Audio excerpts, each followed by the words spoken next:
অলিম্পিকত পদক নিশ্চিত কৰি ইতিহাস ৰচিলে অসম গৌৰৱ লাভলিনাই।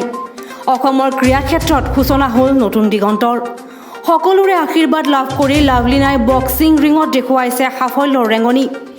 হাৰাশাই কৰিলে শক্তিশালী প্ৰতিদ্বন্দ্বী চাইনিজ টাইপেৰ এনচাইনক।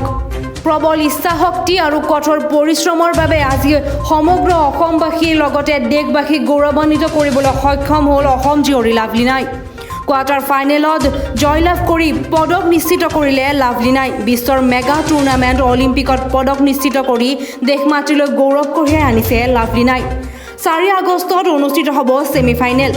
তুৰস্কৰ বুচেনা চুৰমেনেলিৰ বিৰুদ্ধে যুদ্ধত নামিব লাভলিনা। 4 আগষ্টৰ দিনাও ভাল ফল দেখুৱাই অসমবাসীক অধিক গৌৰৱান্বিত কৰিব বুলি আশাবাদী সকলো। অসম জীয়ৰী লাভলিনাৰ আজি সাফল্যত নাচি উঠিছে সমগ্ৰ ৰাজ্য। লাভলিনাৰ এই জয়যাত্ৰা অব্যাহত থাকক তাৰেই কামনা। News desk report, news star 7।